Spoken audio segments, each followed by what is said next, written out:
I keep my goals to myself, cause whenever I share it with folks, they get a look upon their face and their memory floats to a time where their goals and the stars ain't... What's good? We're going to get into TNA Impact from May the 7th, 2026. This was a pretty good episode of TNA Impact. I thoroughly enjoyed it for the most part. Xia Li is once again TNA Knockouts World Champion. She had a really decent match with Arianna Grace, who actually did quite well in the match, and we'll talk about that. I don't like what they're doing with Mike Santana. It seems like he is directionless, which is not good. Like he's your world champion. You should have challengers galore lining up for him. So I don't like that.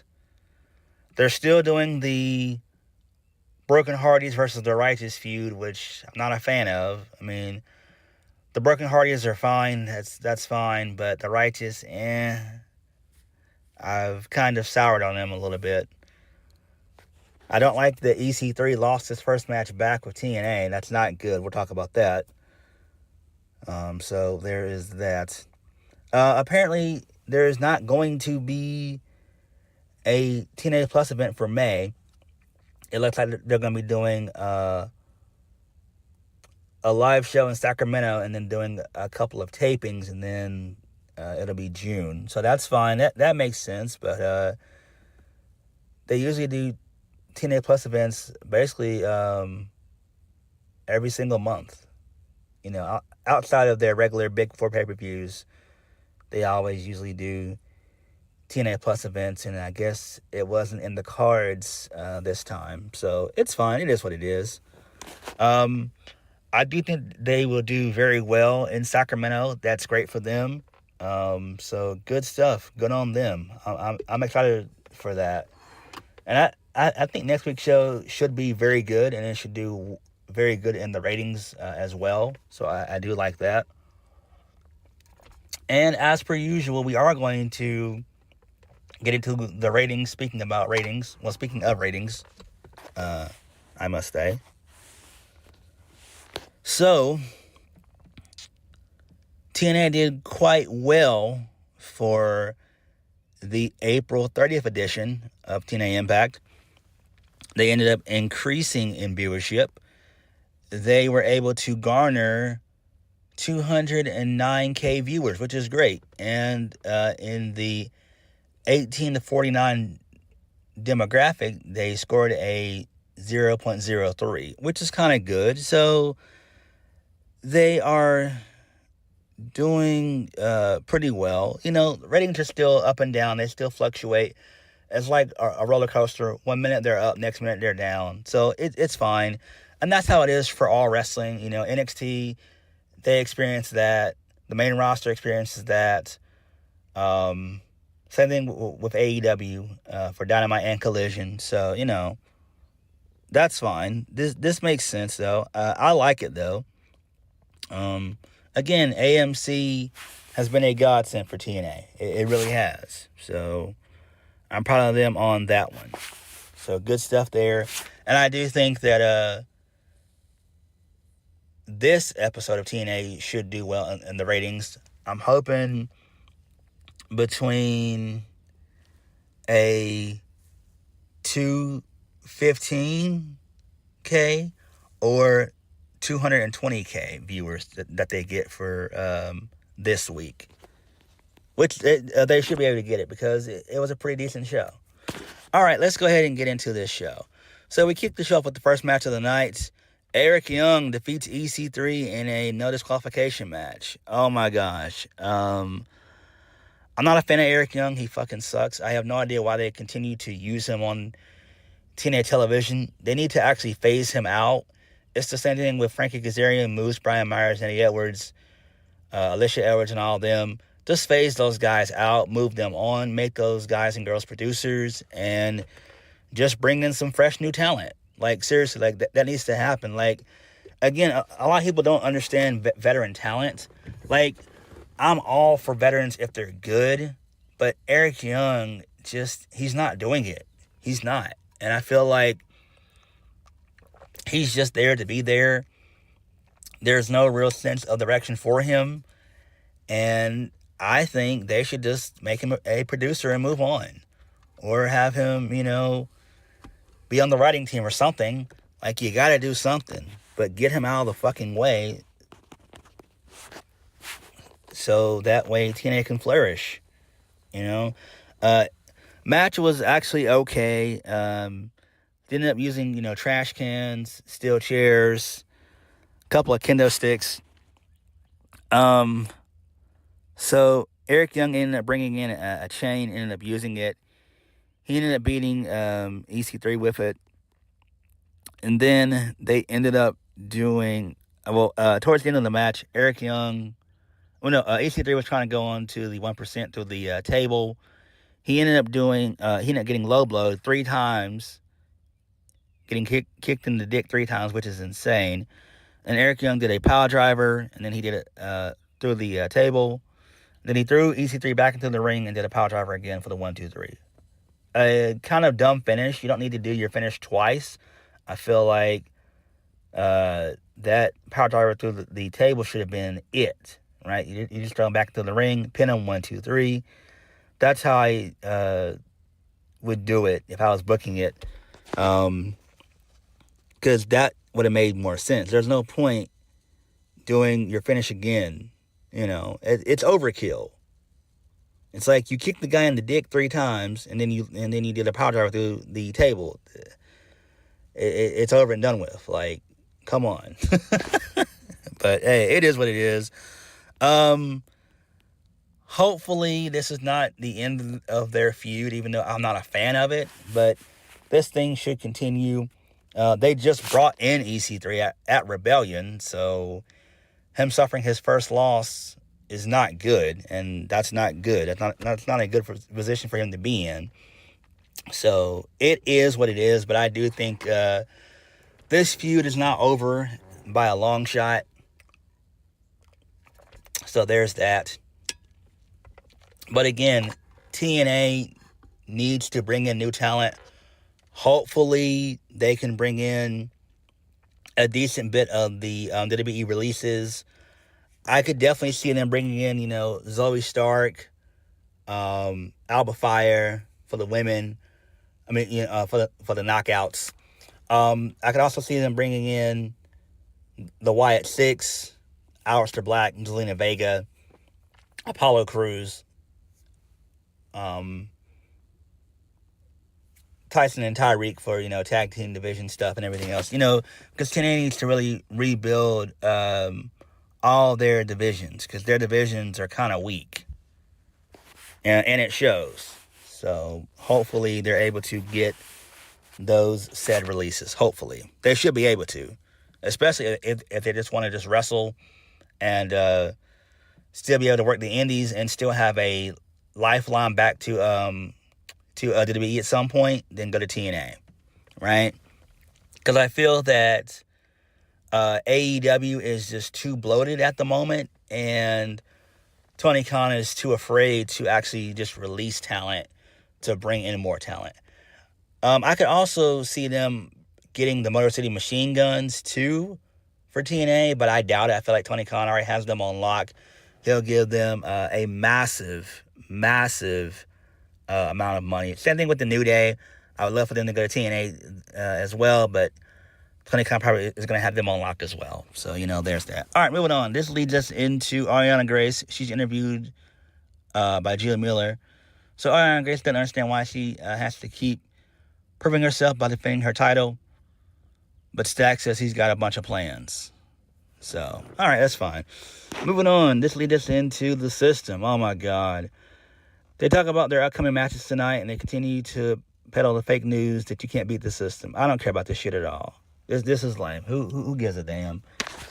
They promised to win. I don't give a damn. Fuck the system. Moving on. This leads us into Elena Black. She showed up. She said that she's the number 1 knockout in the division. She's coming for the winner of the TNA Knockouts title match. And then she made fun of the rest of the division. So, the personal concierge, George Iceman, showed up along with Ash by Elegance, who said that Atlanta Black looked like a gothic prostitute, which was hilarious. Ash talked about how she was a millionaire with a mansion and a yacht, which I wouldn't doubt if she is a millionaire, probably. So Indy Hartwell showed up. She ended up mocking Atlanta Black and Ash for comparing paychecks. Atlanta got sick of the argument and she left. And then she ended up nudging Indy Hartwell. I'm surprised Indy didn't smack the shit out of her. She should have. And so Ash by Elegance and Indy Hartwell, they continue to bicker back and forth. Indy Hartwell says that nothing on Ash by Elegance is real, from her hair, her teeth, her nails, and everything else, and even her titties. Well, she didn't say titties, but she said boobs. And then a fight broke out. A brawl broke out. So there's that. I don't really care about this. This is kind of weak. Again, I don't know why they're still pushing Indy Hartwell.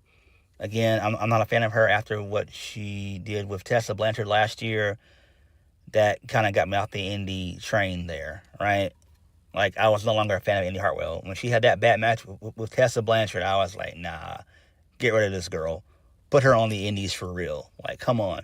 How can you have a bad match with Tessa Blanchard? She's one of the best to ever do it. What the fuck, man? But it is what it is. I could see them doing a triple threat match at some point. Clearly now that Xia Li is now Knockouts champion, this is tailor-made for Atlanta Black to go after the title. And I think that's what they're probably going to end up doing. Probably for Slammiversary, and she'll probably end up winning the title at Slammiversary, which makes sense because she's only in TNA for a year, so and we know Atlanta doesn't give a fuck about wrestling at all. She don't. That's why she signed with TNA. It's like, hey, I'm gonna do little work as possible, and I'm gonna continue to do OnlyFans. So there's that. All right, moving on. This leads us into Daria Ray. She can't believe that Santana Morella flight has been canceled, but she can handle all the decisions tonight. And who is this mysterious guy that she's talking to on the phone? That's what I want to know. Who is that? So maybe that will be revealed in due time. It's kind of crazy that Daria is just going to be with TNA for 6 months, but I do expect for her to re-sign with the promotion. So I think she'll resign. They'll keep her. I don't see her going to AEW at all. Again, she does character work, and she probably doesn't want to be in a wrestling capacity anyway, which makes sense. I mean, she's good in ring, but she has amazing character work. Like, she's great. So hopefully TNA can retain her services. Moving on from that, this leads us into the system. They defeat Nick Nemeth and Casey Navarro. Match is pretty okay because I like Casey Navarro, and Nick Nemeth is awesome. I don't give a damn about Brian Myers. He fucking sucks. Bear Bronson is alright. So, there's that. Then, post-match, Eddie Edwards got on the mic. He wanted to fight Leon Slater and Moose right here and now. So they obliged. So this leads us into a long match between the System versus Moose and Leon Slater.